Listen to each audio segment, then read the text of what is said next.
Hello, Canucks fans, and welcome back to another episode of Canucks Conversation, which is brought to you by Wendy's. Frozen pucks are awesome when they're in the back of the other guy's net, but that doesn't mean that you'd want to eat one, and that's why Wendy's only ever uses fresh Canadian beef that's never seen the inside of a freezer in all of their burgers. Whether you order a Baconator, Dave Single, or even a JBC, you'll only ever find real fresh beef that's juicy and loaded with fresh toppings. So download the Wendy's app, check out the latest deals, and order a burger that's only job is being delicious. David Quadrelli alongside Harmon Dial, our technical producer, the man at the controls, is Grady Sass. We weren't sure if we were going to go live today, but it feels like we should. We've got updates on Linholm, Zadorov, Ilya Mikheyev, and then Patrik Laine is going to be a heavy topic of today's show. So Harmon, let's just get right into it. Let's start with the reports coming from Elliotte Friedman about Lindholm going to unrestricted free agency. It looks like the Canucks have kind of, I think Elliotte used the word conceded, that Lindholm is going to free agency, and Zadorov, the Canucks feel it's unlikely that he is able to return. One thing, the press conference on July 1st, Harmon, one question I'll have for Jim Rutherford or Patrick Allvin or whoever speaks is just that with the reports that Zadorov was willing to take a discount in Vancouver, I'd be curious in the eyes of Canucks management if they viewed what was on the table as a discount. Yeah, that's and I don't even know if it's Allvin. He's probably not going to give you a direct answer. If it's Rutherford, I think there's a greater chance that you might get a direct answer. Yeah, we'll see who I ask the question. Yeah, you got to make sure you ask Jim if he's up there. But yeah, if Zadorov believes that his market value is, let's say, $6 million on a long-term deal, and he's thinking, I'll take a little bit less money to stay in Vancouver, but it's still $5.5 million on a long-term deal for a defenseman that hasn't proven himself as a full-time, no questions asked top four defenseman. That's still a ton to pay for. It's still a risky contract. So we don't know what those exact numbers are, but also with free agency, and I'm sure we're going to get into it, just look at the contract that Jalen Chatfield just signed in Carolina. $3 million per year times 3 years, plus he gets a no movement clause, and the contract is structured in a very player-friendly way with a ton of signing bonuses. And Jalen Chatfield doesn't have nearly as much cachet as Zadorov. Chatfield he's been a good bottom pair defenseman, but he's been a bottom pair defenseman ultimately. So I think with how much cap space GMs finally have, we're going to see a lot of teams that are willing to spend a ton in free agency. This is why so many players took cheap, shorter term deals last offseason, right? You think about a Matt Duchene, for example, $3 million times 1 year. That's why Tyler Bertuzzi, Max Domi, players like that didn't want to cash in last summer. They wanted to wait for this summer, this offseason, when they felt like the floodgates would open. That's where with Zadorov and the Canucks, you can understand why Vancouver would be hesitant to get really high up with the cap number, even if in Zadorov's camp's eyes, it may be a quote unquote discount. You brought up Chatfield. We're going to talk about him more than anyone else, but I think one thing is clear, Harm. There are going to be, and similar to what you just said, there are going to be some very surprising contracts. I think there's going to be a lot of shock when people see some of the contracts that are signed at once free agency actually opens, and it feels like Chatfield's just one of them with that 3x3. But we're going to talk about that later because in some way that does impact the Canucks. But with Zadorov, Lindholm, that's the update from Friedman. Excuse me. We kind of have been talking about for a while that A, it doesn't make sense for them to sign Lindholm, and B, that it's really going to be hard for them to sign Zadorov for reasons that you just kind of outlined there. The other update, 2 updates here, came from our pal, Frank Saravalli. Where am I here? I need to make sure because we're flying right through this. Oh, yeah. Okay. 2 updates from Frank Saravalli. The first one was on Ilya Mikheyev, who finds himself at number 6, and you can pull up the excerpt here, Grady, finds himself at number 6 on Frank's trade targets board over at Daily Faceoff. Here is what Frank had to say about it. The Canucks have been working to move Mikheyev since shortly after their playoff run concluded. They also offered him to teams around the trade deadline. After a tough playoff, Mikheyev's contract is gumming up the works on Vancouver's offseason. They can't more aggressively pursue multiple pending free agents until they can get a clearer view of their cap picture picture. Mikheyev scored just 1 goal in the final 61 games of the season, including the playoffs, which is hard to do. As a result, teams are asking the Canucks to attach an asset to Mikheyev to move him, something they are balking at, saying that it takes a full year to recover from ACL repair, and Mikheyev should be much better next season. Harman, do you think the Canucks actually believe that Ilya Mikheyev is going to be much better next season? Because I'm saying I don't think they fully believe that themselves. I think they believe there's a chance, but I don't think they fully believe it. I think they believe that he'll be better and bounce back to some extent, sure. but I'm sure they still have concerns around. We signed him to be a top 6 forward, and we don't think he's fully going to live up to his cap hit, even if he bounces back. So I imagine that they're somewhere in the middle where they're not just saying both publicly and behind the scenes, oh, we think he's going to bounce back, just to try and convince other teams of it. I'm sure they believe it to some extent themselves, but I think we all know, even Mikheyev at his best, when he was in Toronto, when he was at his best, most disruptive, ton of defensive value, $4.75 million as cap hit was still a stretch for the value that Mikheyev brought to the table. He was ultimately a third liner in Toronto in more of a shutdown defensive type role, could chip in with a little bit of offense here or there, but he wasn't a nearly $5 million caliber player. So I can understand why they're obviously shopping him, and at this point, I'm sure all the conversations are shifting to, well, how much is it going to cost? What are the alternatives and possibilities in terms of paying a sweetener versus retaining a bit of salary, and what's the opportunity cost of having Mikheyev still on the books for this offseason? Okay, so I've been poking around on Puckpedia, and I've been looking at what they have to offer. And one of the things that they have is a pick value thing. Like, you can look at what your pick values are. I'm going to say, does it not feel like you should be able to move Mikheyev if you attach like a 4th round pick to it? No. Think it's more? No. Yeah, What for do you mean? sure, dude. How much more? They got rid Well, of Anthony Beauvillier for 1 year at what was Beauvillier? he was an overpaid expiring too. contract. Yeah, I know. That's what I'm saying. And Nashville needed a top 9 body. So that costs. What I'm saying is that cost him a 5th round pick. You can't move Mikheyev for like a 4th, maybe a 3rd. He's got 2 full years left, man. Yeah, it's way easier to move expiring contracts. Like, think about it this way: the Canucks gave up a 2nd round pick to get off the last 2 years of Dickinson's contract, and Dickinson had a $2.65 million cap hit. Okay, so Grady popped this in our chat. Puckpedia tweeted this out. If Mikheyev at 50% is considered fair value, the pick value of the 50% retention, it's an early 2nd round pick. So that's going to be interesting. What it actually comes down to, if the Canucks are actually willing to retain. I don't know. I'm poking around Puckpedia and I'm trying to figure out what it would cost. Because if teams want them to attach an asset, I'm trying to figure out what that asset might be. Well, they have an expected draft pick compensation tool, which was originally sort of created by Matt Perry, who was the former director of hockey analytics for the Arizona Coyotes. And this is based off previous cap dump trades. It's not a projection that's falling out of the sky. And they had the cost at approximately a late 1st round pick, which late 1st round pick or like a 2nd round pick plus something else would sort of be the equivalent. That's wild. I don't think the Canucks should make that trade. Like, I think it's as simple as that.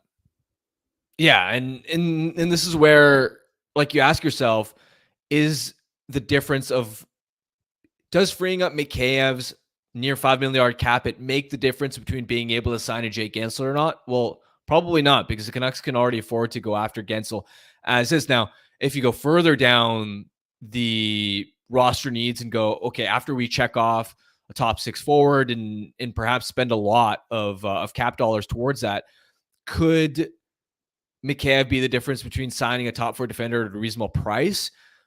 If the answer is yes, then maybe you bite the bullet and give up a 2nd round pick plus something else and trade him, because, hey, when you're going out and signing a free agent, there's no acquisition cost.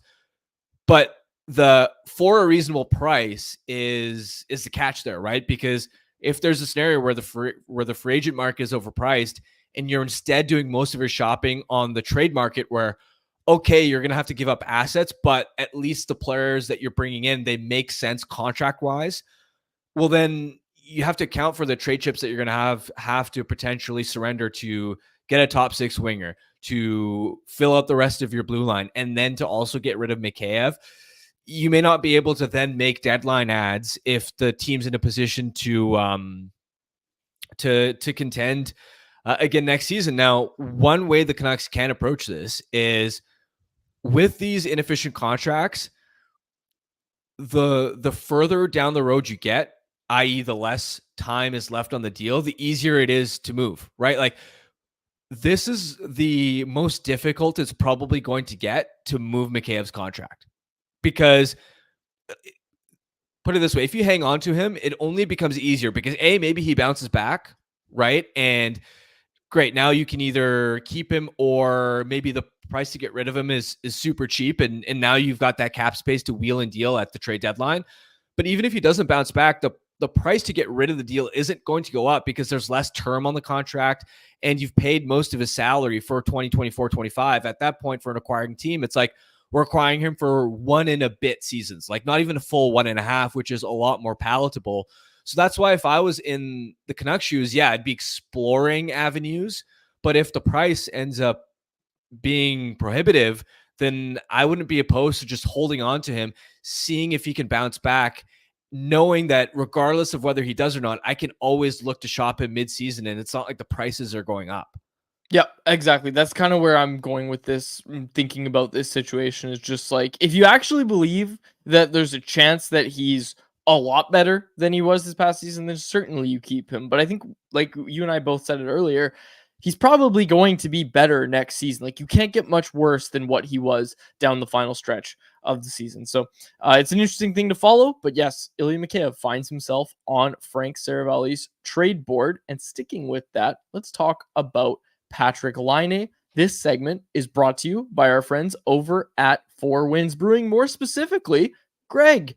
Brewed in memory of former owner Greg Mills, Greg is a solid West Coast IPA with notes of citrus, resinous pine, and a solid malt backbone, about as West Coast as an IPA gets. Greg can be found at most liquor stores across BC. If you don't see it at your local bottle shop, ask them to bring it in or order it for home delivery through the Four Winds online shop at fourwindsbrewing.ca. Locally owned and operated in Delta. Check them out at fourwindsbrewing.ca. Okay, finding himself at number 5 on Frank Seravalli's trade targets board. And pull this up, Grady. This was I love it. I love it. I think the original report came from Pierre LeBrun, but he was also on Frank's board today. So this is what Frank had to say about Patrik Laine. Laine has reportedly requested a fresh start outside of Columbus, and new GM Don Waddell is working to accommodate that. When asked specifically about Laine last week on Frankly Speaking, Frank's podcast, Waddell said, "We want players that want to play for the Columbus Blue Jackets." As he was making the round shortly after taking the reins, Waddell said the question he was posing to players was whether they'd be part of the solution or part of the problem. Laine's availability has been problematic, playing just 18 games in 2023-24 and entering the NHLPA Player Assistance Program in late January. Waddell said he recently underwent a shoulder clean-out operation, but it wasn't a major procedure, and he should be back to full health soon. He also called Laine a game breaker, and that part has always been true. He scored at a 34-goal pace while playing in Columbus, but he is a distressed asset to move now. Harman, I'll ask you point blank, should the Vancouver Canucks trade for Patrik Laine, who has 2 years left at $8.7 million annually? I'd be wary of it. For me, it's the health and the availability. You just look at his games played total the last 3 years, and keeping in mind these are all full 82 game seasons. We're not talking about the 2021 56 game campaign. He only played 56 games in 2021-22. Only played 55 games in 2022-23. Only played 18 games this past season. Laine has been a part-time player the last 3 seasons. He's got a near $9 million cap hit. And on top of that, I have reservations that he's a bit too one-dimensional, right? We know how talented he is as a sniper, but he's not very quick. He's not going to be somebody that's effective on the forecheck. And historically, he's been poor defensively. So I wonder about whether he can actually fit with Rick Tocchet. Not to mention, when we discuss the Canucks' need for additional sort of offensive pop, creativity, what I'd like to see is when I examine the Canucks top 6 pool right now, it feels like they don't have enough dynamic actual play drivers. And what I mean by that is you look at a player like Brock Besser, terrific goal scorer, but he's more just a finisher. He's not somebody that's carrying the puck up the ice through the neutral zone himself. He's not somebody that is drawing defenders towards him and creating space for others. He's not taking a lot of burden off, let's say, JT Miller from a play driving perspective, right? And so when I think about the sort of ideal winger for an Elias Pettersson, for example, I want somebody that can help in multiple areas besides just goal scoring, right? You think about like a Jake Gensel, for example. Gensel is great along the boards. He's effective on the forecheck. He helps on puck recoveries. He's smart defensively, super trustworthy that way. He also makes a lot of little plays because of his hockey IQ that help outside of just his goal scoring to help a line control play. He's a much more well-rounded player. And so, or you even talk about like a Martin Necas, right? Necas has that speed, that dynamic flair where it takes pressure off a guy like Pettersson, where if he has an off night, well, the other guy can actually get going. Whereas I feel like Laine, unbelievable sniper, but he is a bit of a passenger. So to me, the only scenario where I'd consider this is if the Blue Jackets were like, "Hey, we'll take Ilya Mikheyev back, and this is a 1-for-1, right?" Because at that point, you're only taking on an additional $4 million in net cap commitments for next season. But I don't know why Columbus would do that. You read my mind. I was going to say, unless Columbus comes calling and says, "Yes, let's take Ilya Mikheyev," and you know what? We'll throw in your check too. We'll give you some more stuff as well. Unless Columbus is really, and again, Frank used the word distressed asset. How much of a distressed asset is this? Because if you're going to add a winger to this team at $9 million, I would much prefer that is Jake Gensel. And look, like that's the thing with Laine is the low acquisition cost is probably going to be the most intriguing thing about this, aside from the player being very good himself. But in terms of assets, Jake Gensel is going to cost you basically the same thing to go out and get, right? So we'll see where it goes. I'd be curious. I wish I had a hard stance. I mean, I guess no one's watched him play much recently because he hasn't played very much. So the availability is obviously a concern, but I immediately started to worry about if he was going to be a fit with Rick Tocchet, right? And that's the thing is I don't think they're going to make any trade if they're not talking to the player, if they're not talking to Rick Tocchet especially and saying like, "Hey, do you think you could work with this player?" I'm curious. I'm curious where it ends up, but my gut reaction is no, the Canucks should not trade for Patrik Laine. But there's so many intriguing things about his game that I then say, okay, well, if the acquisition cost makes sense, and it doesn't have to be Mikheyev 1-for-1. Like if it's Mikheyev and the Jackets also want that 4th or 5th round pick, I listen to that. I still listen to that. I don't want them to go out and get Laine, but if the acquisition cost is low enough, you have to do your homework, and I think you have to try to pull the trigger if it's a low enough acquisition cost. Yeah, he's far from plan A, but if Gensel signs for like 11 million somewhere, yeah, I mean, I don't think he's going to get 11, but I get what you mean. If guys start flying off the board that you really want, and you're running out of options that make reasonable sense, then Laine could be a fallback option that you consider. And I do think it's fascinating. Grady brought up the screenshot from Jay Fresh, which had some microstat tracking data originally from Corey Schneider, and he pointed out that Laine has improved in a little bit in becoming a bit more well-rounded. Looks like he is doing a bit better job of driving chances on his own instead of being a pure, you got to set me up and my job is basically just to get open. So that's a little bit intriguing, but there's a ton of risk that would come with taking a swing for Laine. And again, Brock Besser is a player that he was healthy for the regular season this year, but has had a lot of injury and durability related question marks in the past. Now, do you want to add another player who's in a very similar boat, right? Because health and this team not having to face major injuries, through the regular season outside of Demko towards the end was a big part of why this team was so successful. And you're paying essentially $8.7 million for a player that might bounce back. DL in the chat pointed out that Laine is 6'5". So I didn't realize that. I'm changing my tune now. I'm all you didn't on realize board. Laine is 6'5"? No, I knew he was tall. I like 6'3". I didn't think he was 6'5". Yeah, he's a big body, but he doesn't always use it especially well. It was also really interesting. I watched Laine a lot this season, but the caveat is he was playing center because the Blue Jackets were experimenting with him at center early in the year, and it was a disaster. I remember because I was watching shift. I watch every shift of like 7 Laine games, his first 7 games, because I was writing about a story online on some interesting lineup experiments around the NHL, and it was Laine at 1C. He really struggled defensively. I feel like he wanted to do the Tage Thompson thing, where it's like he probably saw Thompson as like a big skilled centerman just immediately pop off going from wing to center, and he's like, "Hey, you guys don't have centers, let me try." And it was a disaster, but obviously you don't put too much stock into that because Canucks wouldn't be acquiring him to be a centerman anyway. Hey, at least he's got that drive. At least he wanted to do it, right? You need good soldiers. You need good soldiers. Come on. Yeah, I could have predicted that it wouldn't have gone well. So, I mean, on one hand, you could look at it as ambition, but on the other hand, you could look at it as he wanted an opportunity that all along he was never really a fit for anyway. Yeah, fair enough.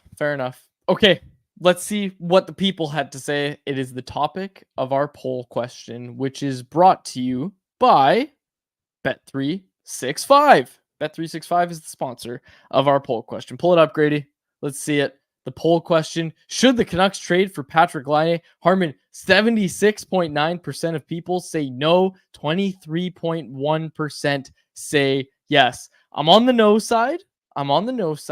But like I said earlier, if the acquisition cost is low enough, I at least think about it. Yeah, this is maybe one you circle back on later in the offseason, right? Because if the Blue Jackets are shopping him around, they hit a point deeper into the offseason where they're also struggling to get his contract off the books. Now, all of a sudden, they might be a little bit more desperate. Now, from Columbus's standpoint, they may also look at a team like Vancouver at that point, knowing that the Canucks also don't have a lot of other options, and maybe it offsets the leverage there. But I feel like this is more of a circle back deeper into the offseason if you haven't been able to check that top 6 box.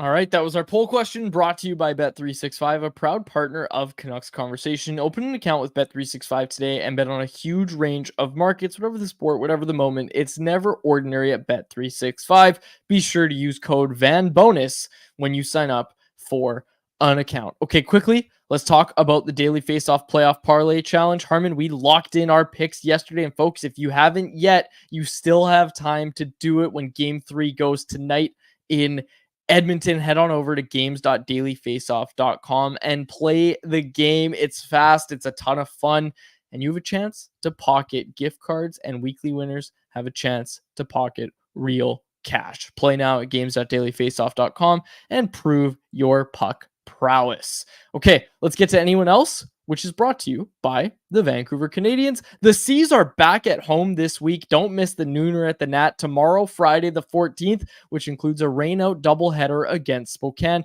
And don't miss Family Fun Sunday on Father's Day, June 16th. Catch fireworks, giveaways, Friday nooners, and superstar appearances all spring and summer long.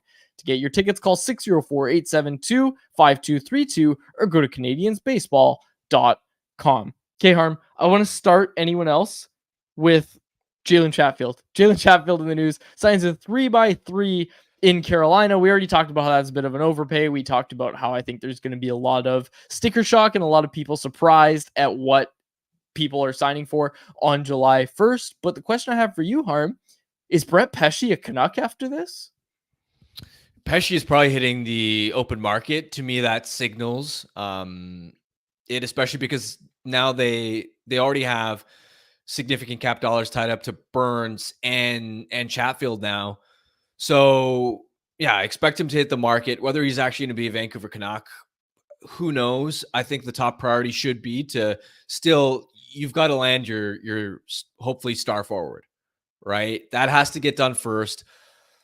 Plus, Pesce isn't like, he's not a Hronek replacement, right? He'd be more of in that second pair shutdown, playing with Carson Soucy. Pesce's got size. He skates really well for a guy who is that tall. So he's rangy, disruptive defensively. He isn't totally inept offensively, but again, he's not going to be a player that you peg to necessarily replace Hronek's level of offense. So I wonder if he's going to price himself out ultimately, because if you're looking to fill that second pair role and it's not Tyler Myers, right? I think you might run out of cap room, right? If you're going out and you find a Gensel or you trade for a winger that's in anywhere from the $7 to $9.5 million cap hit range, well, you still have to decide what you're going to do with your third line center. Maybe that's shifting Suter there, but then you've got to find an additional top 9 forward. You've got Hronek still to sign. You've got other back end depth needs. I just don't know, especially with the level of competition that's going to be out there. I don't know if Pesce will end up being a fit at the price point he's going to command. Yeah, and that's just the thing I keep thinking about, Harm. Like, look what Luke Shen got last offseason. Look what Jalen Chatfield just got. This offseason is going to be an interesting one for what players are actually signing for. It's going to be, like I said, it's going to come as a shock to a lot of people. You wonder what it's going to end up being like and what the Canucks are willing to pay. Sticking with free agency a bit, 7th Street Dream in the YouTube live chat asked, do you think the Canucks can recoup picks with trading some of their free agents' rights? Only Lindholm, or could Zadorov be traded before? Oh yeah, okay, so he's asking if they move the UFAs. I don't think that's going to happen. It doesn't often happen at this time of year. That happens at other times, but not at this time of year. Theoretically, they could, but teams wouldn't be willing to part with anything significant, I don't think, because if a team's trading for this player, they have a really good sense that that player is going to sign with them anyway, so they're probably not going to give up an asset in order to go get the exclusive rights to that player. They might give you a late round pick though. Oh yeah, right? Yeah, Like, that's what I mean. Happened, but like you're not 6th or 7th. Yeah, but you're not getting like a top 3 or 4 round pick. Yeah, and that's how I read the question with recoup picks. I thought that meant like recoup the picks that they traded away. Have they traded away a 6th or 7th? Because that's what owner quads would do. I'm gonna miss cap friendly, man. I'm just about to pull up the Canucks draft picks, all the draft picks they have. Yeah, they traded away a 5th in the Zadorov trade. So hey, maybe they can recoup that pick. Maybe they'll be able to do that by trading Zadorov. Who knows? Okay, let's get this one. Jimmy Honeywell. When Joshua and Zadorov are gone, the Canucks will be a different team. Who is going to lay the law down out there? JT Miller can't do it all. Go get Brendan Dillon, man. When we talk about Zadorov being gone, I am all in on Brendan Dillon. And hey, I know Riley Tuff and I aren't on speaking terms right now, but Brett Murray, he's a tall guy as well. Brandon Duhaime's name was thrown out there. It was actually Dollywall. We should have brought that up. Dollywall reported earlier today that the Canucks, who were interested in Duhaime at the trade deadline, that interest has not gone away as he hits the free agent market. So I agree with you there, Jimmy, that it's going to be different if those guys are gone. But I think based on the Canucks getting those guys in the first place, they clearly know that they need to have players like that can, as Jimmy said, lay down the law, play a hard-nosed physical style of play. Like, that's what the Canucks want to do. So I don't doubt that they're going to find replacements for those players. For sure. It's also something that can be done both in the summer now, but also at the deadline. If you feel like there's another piece along those lines that you want to add on top of your roster. Okay. What also, I'll also say this, like, I had a similar level of question marks or concerns around the toughness aspect because Luke Shen was leaving, Kyle Burrows was leaving. So you're like, this is a lineup that doesn't have a lot of jam, that doesn't have a lot of physicality, edge, anybody that can stand up for guys, they and I mean Patrick Allvin and Jim Rutherford were able to pretty seamlessly address those needs. So they've done it once before. They'll do it again pretty easily, I think. Yeah. Go get Brendan Dillon. Go get me Brendan Dillon. Go get me Brendan Dillon. Jordan Martinook. Grady's throwing out names too. I like it. Okay, let's see. We asked the YouTube poll. Yeah, it's very similar answers. The YouTube poll of should the Canucks trade for Patrik Laine is 75% say no, 25% say yes. People aren't on the Laine train. Okay, pull this up, Grady. The Utah jerseys. It's been announced. I think Greg Wyshynski had it. Utah will operate as the Utah Hockey Club for the 2024-25 season with the baby blues. I like the color scheme, but go to Yeti. Be the Utah Yeti. That's a wonderful name. They're like those are nice jerseys. Be the Yeti, Utah Yeti. You could do it. You don't need to go as Utah Hockey Club. In my opinion, Harm, this is a money grab. It's to get people to buy these silly little Utah jerseys and then buy another jersey next year as well. Is this a permanent name for them? They've decided that they're 100% for the season. Yeah. Just for the season? For this season, yeah. Oh, and then they'll okay. go to a new name in 2026, right? It's like what the Washington Commanders did. Washington football team, right? Yeah. Oh, that's a smart money grab. Yeah. Owner Quads loves this move. Honestly, I don't love to see it for the fans, but pretty smart if you ask me. I was gonna say if they're Utah Hockey Club as just their name permanently, that I think that's an awful name. To be honest, I'm not on board with the whole like soccer just add FC at the end for football club. Like, I don't like it. The jerseys are fine, but yeah, what a money grab, hey? Oh, totally. Owner Quads, like I said, Owner Quads loves that move, but Consumer Quads does not like that move. It's just silly. I think it's a bad look for the NHL too. Like, I think it kind of delegitimizes the league to have a team that's operating as Utah Hockey Club. But look, the NFL did it. They were fine. So did the Guardians do it? Now I got to look it up. Has there ever been a I don't think the Guardians, like as in Cleveland, right? Yeah. Yeah, I don't think they went to Cleveland Baseball Club or whatever.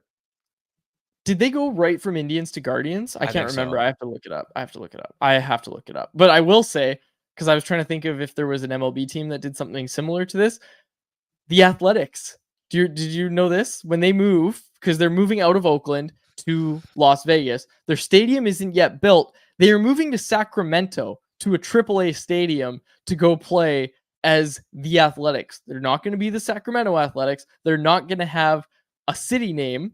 It's just going to be the Athletics is going to be their name. So it's kind of the opposite of what we're talking about here. Total clown show. That would be a total nightmare for writers where you only have like one, or even the Utah thing, right? Because what you don't want to keep saying every second sentence, the Athletics, right? So you want to mix in, like when we're writing about the Canucks, for example, you mix in a Canucks here, you mix in a Vancouver here. It makes it flow better. But now you're not going to go the Hockey Club and Utah. It's either just Utah or, I mean, you got no other options really. So can I just say the worst name, not the worst, that's dramatic.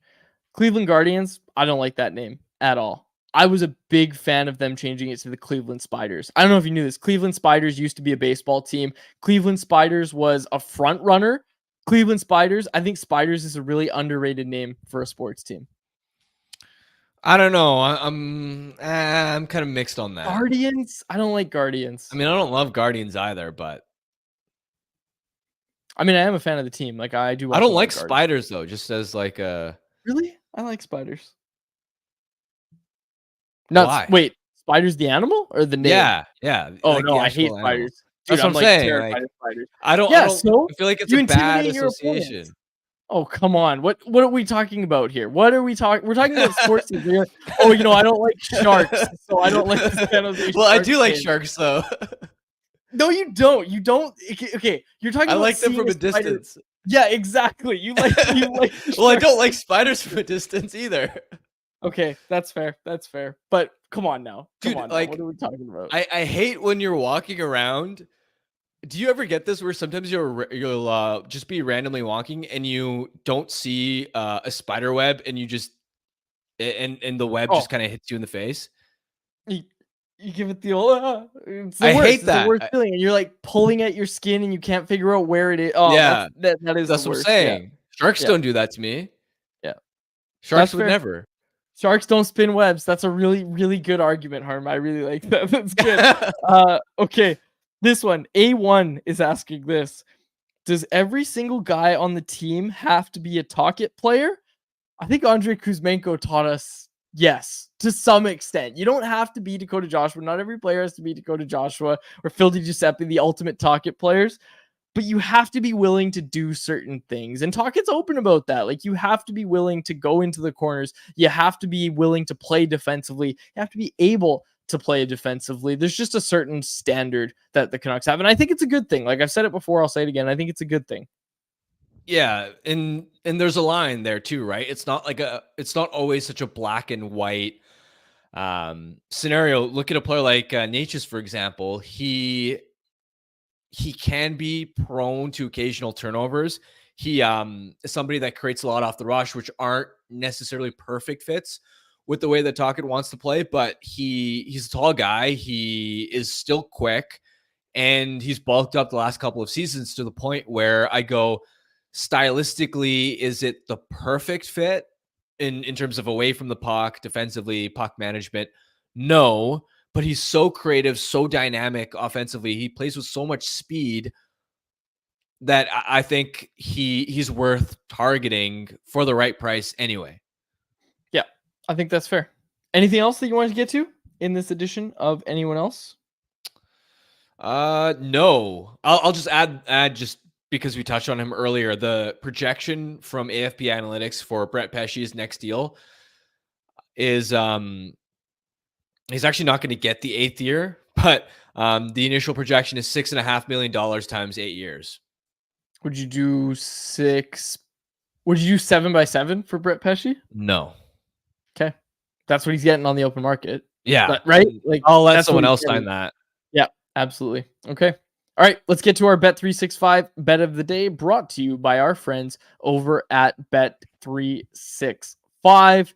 Oilers to win tonight at -135 odds over at Bet365. We picked them for the playoff parlay challenge, so we're picking them for our Bet365 bet of the day as well. Must be 19 plus to play. If you choose to play, please play responsibly. All right, folks, no show for us tomorrow. We'll be back on Monday to break down whatever happens.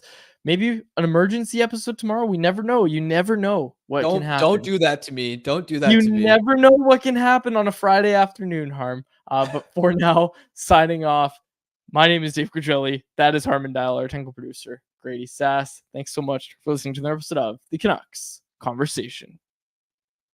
Canucks Conversation is live Monday through Friday, every weekday at 2 p.m. over on the Canucks Army YouTube channel. Make sure you like, subscribe, and interact in the YouTube live chat every day with us, folks.